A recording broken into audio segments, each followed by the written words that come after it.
भाई मुख्यमंत्री जिस तरीके की दबाव की राजनीति का इस्तेमाल करते हैं, ये यकीनन उसी का ही एक पक्ष है।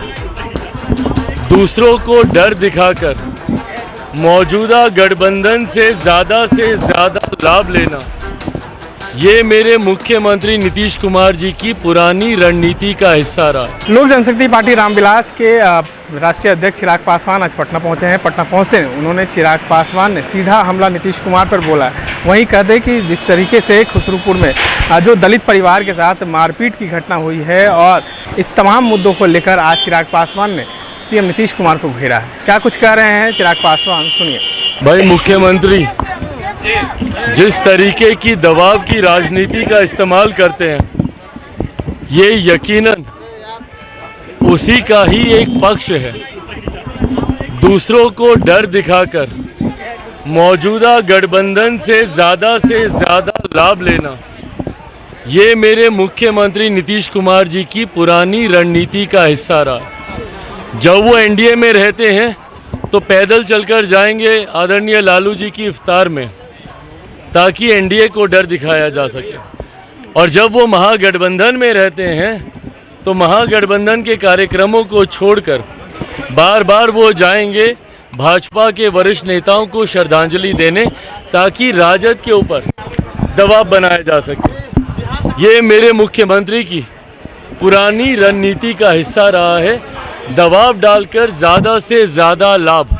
आज की तारीख में जिस तरीके से विपक्षी दलों के इस गठबंधन में मुख्यमंत्री की अनदेखी की जा रही है, बड़े बड़े सपने लेकर गए थे, वो संयोजक बनेंगे तो उस गठबंधन के नेता बनेंगे तो प्रधानमंत्री पद के चेहरे बनेंगे, और हकीकत ये है कि उस गठबंधन में इन्हें पूछा तक आज की तारीख में नहीं जा रहा। और ये इन्हीं के ही व्यक्तित्व की वजह से अविश्वास इतना है मुख्यमंत्री के व्यक्तित्व पर, इतना ज़्यादा क्रेडिबिलिटी क्राइसिस है मेरे मुख्यमंत्री के चेहरे को लेकर कि किसी भी गठबंधन में रहे, ना वो गठबंधन इन पर विश्वास करता है, ना उस गठबंधन के नेता इन पर विश्वास करते हैं। जब प्रदेश की जनता ही इन पर विश्वास नहीं करती, तो ऐसे में कोई दूसरा व्यक्ति इनके ऊपर विश्वास क्यों करेगा। और इसी कारण से ये बार बार दबाव की राजनीति का इस्तेमाल करते हैं। हाल फिलहाल के दिनों में जो भी चर्चाओं का दौर शुरू हुआ है, वो इसका कारण ही यही है कि मुख्यमंत्री मौजूदा गठबंधन में दबाव की राजनीति का इस्तेमाल कर रहे हैं। और जो लोग, जो सवाल आपने पूछा कि उनका स्वागत कर रहे हैं, यकीनन स्वागत करेंगे भैया।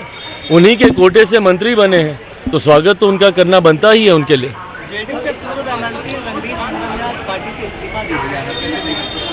भाई ये तो अभी शुरुआत है, आने वाले दिनों में ये संख्या बहुत बढ़ने वाली है।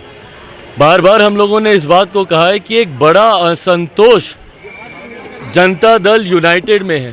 भाई देखिए, नेता तो बार बार गठबंधन बदल लेता है, पर ये वो लोग हैं जो जनता के बीच जाते हैं। और जिसको चुनाव लड़ना है, भले वो एमएलसी का हो, भले वो एमएलए का हो, जिसको चुनाव लड़ना है भाई, उसको तो जनता के बीच जाकर जवाब देना ना। मेरे मुख्यमंत्री को तो चुनाव नहीं लड़ना। आखिरी बार मेरे मुख्यमंत्री ने कब चुनाव लड़ा था बताएं? ना वो लोकसभा का चुनाव लड़ते हैं, ना वो विधानसभा का चुनाव लड़ते हैं।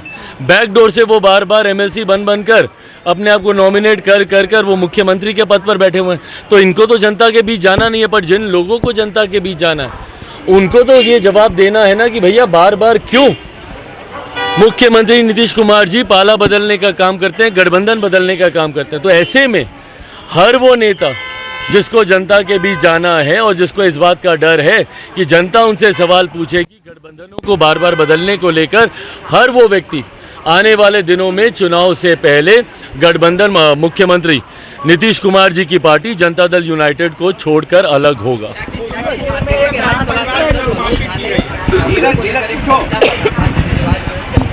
किनको लेकर?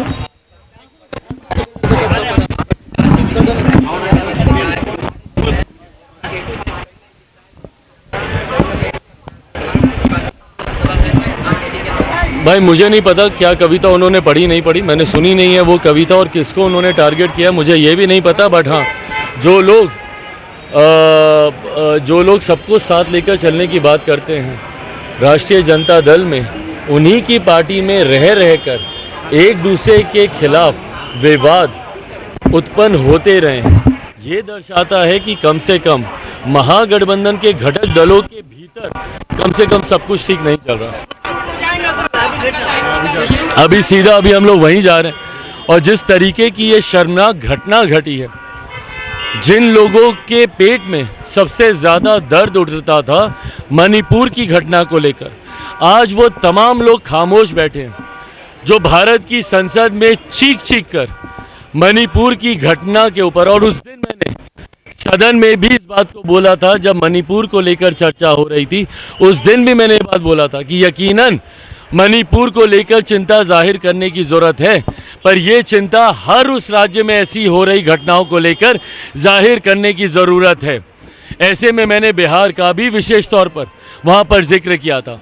वहाँ पर भले राष्ट्रीय जनता दल के लोग हों या जनता दल यूनाइटेड के राष्ट्रीय अध्यक्ष स्वयं किस तरीके से गला फाड़ कर मणिपुर की घटना पर ललन जी बोल रहे थे, और आज जब उन्हीं के राज्य में उन्हीं की सरकार की नाक के नीचे ऐसी घटना को अंजाम दिया जाता है तो ये तमाम दल के नेता खामोश रहते हैं।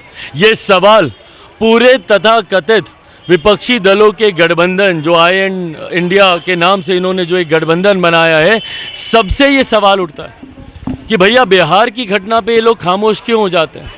बिहार में आए दिन ऐसी घटनाएं हो रही हैं, उस पर ये लोग खामोश रहेंगे, पर जहाँ पर केंद्र की कोई सरकार होगी या इंडिया की कोई सरकार होगी तो वहाँ पर ये लोग आवाज़ उठाएंगे। ये सेलेक्टिव क्रिटिसिज्म, ये इनकी दोहरी नीति को दर्शाता है। जहाँ पे अपनी सरकार होगी, राजस्थान में ये लोग खामोश हो जाएंगे, बिहार में ये लोग खामोश हो जाएंगे, पर दूसरे राज्यों में जहाँ पर एनडीए की सरकार होगी वहाँ पर ये लोग उसको मुद्दा बनाएंगे। ये दर्शाता है कि आप सेलेक्टिव क्रिटिसिज्म की नीति को आप अपना रहे हैं। अपने अपराधों को छुपाना और दूसरों के ऊपर हो हल्ला मचाना, ये दोहरी नीति है, ये गलत है। जीतन राम मांझी ने कहा है कि जमुई सीट से वे चुनाव लड़ेंगे और एक पारंपरिक सीट उनका रहा है, क्या कहेंगे इसमें हम तो आपने सुना कि किस तरीके से चिराग पासवान ने सीधा हमला किया। वही उन्होंने कहा है कि एक तरफ जब विपक्ष मणिपुर में घटना होता है तो उसको लेकर तमाम पुरजोर मुद्दे बनाकर इस पर आवाज़ बुलंद करती हैं, वहीं अपने राज्य में इस तरीके की घटना हो रही है, दलित परिवार के साथ मारपीट की जाती है, इस पर बिहार के मुख्यमंत्री क्यों शांत हैं। इस तरह के तमाम अपडेट्स के लिए बने रहे NBC 24 के साथ। अपने सहयोगी अमित के साथ मैं निखिल।